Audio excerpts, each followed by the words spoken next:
দেখেন রাজনীতিতে কিভাবে তাপ উত্তাপ বাড়ছে।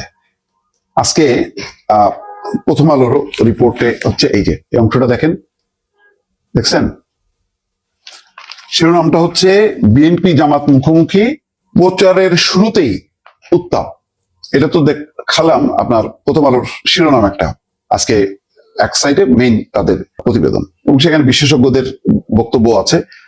কিন্তু আমি বলবো সবচেয়ে বেশি ঝড় উঠছে সোশ্যাল মিডিয়া। দেখেন এখানে বলা হচ্ছে 1971 সালের মুক্তিযুদ্ধের পক্ষে না ভোট দিবেন, অর্থাৎ জামাতকে যে তারা গণভোটে হ্যাঁ দিচ্ছে, মুক্তিযুদ্ধের পক্ষে তাহলে তারা না ভোট কেন দিয়েছিল সেই শিরোনামটা দিয়ে দেখেন।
বুঝতে পারছেন যে এখানে দুইটা ইস্যু, এবং সোশ্যাল মিডিয়াতে বলছে যে 71-এর মুক্তিযুদ্ধের সময় তারা না ভোট দিছে, আর ওই যে গণহত্যার পক্ষে হ্যাঁ ভোট দিছে, এগুলো কিন্তু চলে আসছে।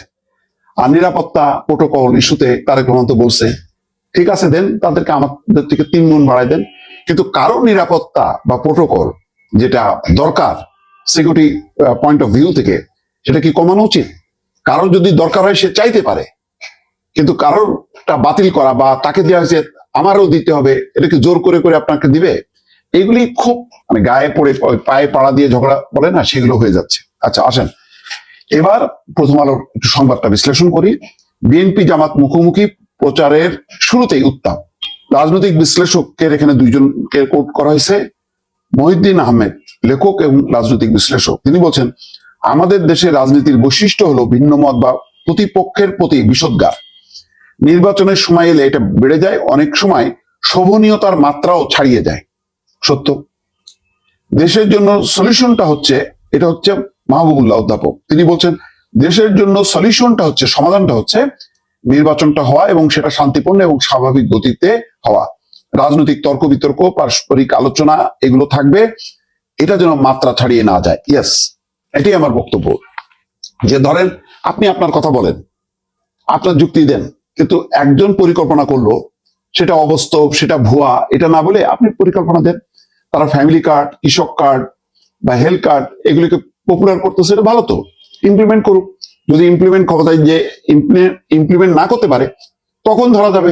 যে এটা ছিল অবাস্তব, এটা মানে বাস্তবায়ন অযোগ্য জিনিস নিয়ে করছে। আপনার পরিকল্পনা কি? আপনার পরিকল্পনাটা সামনে আনেন। আপনার পরিকল্পনা তো পাওয়া যাচ্ছে না। ওই যে সোশ্যাল সিকিউরিটি কার্ড বলছে জামাত, সেটা কই? সেটা না বলে এখন তারা বলছে যে আমাদের হাতে কোনো কার্ড নেই, আমাদের কাছে কোনো কার্ড নেই, আমাদের কাছে আছে আপনাদের ভালোবাসার কার্ড। হলো এটা?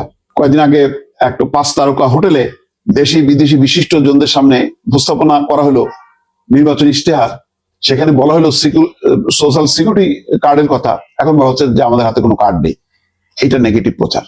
আপনি বরং বলেন যে বিএনপি বা তারেক রহমানের যে ফ্যামিলি কার্ড বা কৃষক কার্ড, তার থেকে উন্নত মানের কার্ড আমরা প্রবর্তন করবো আমরা ক্ষমতায় গেলে।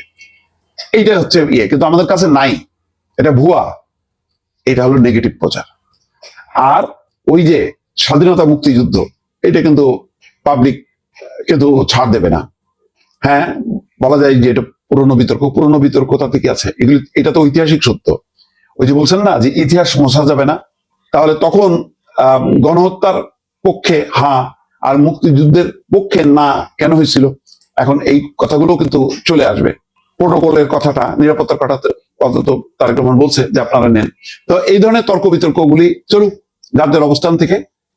কিন্তু এখানে যেটা দেখা যাচ্ছে যে এনসিপি কে দিয়ে হোক অথবা এনসিপি নিজে থেকে হোক, যেখানে অন্যরা নাম না ধরে মানে বোঝাই যাচ্ছে, পাবলিক বুঝতেছে অন্তত এইটুকু রাজনৈতিক শিষ্টাচার অর্জন করছে এই 5ই আগস্টের পট পরিবর্তনের মধ্য দিয়ে, যে নাম ধরে দল ধরে বিষোদ্গার করা যাবে না, ব্যক্তিগতভাবে আক্রমণ করা যাবে না।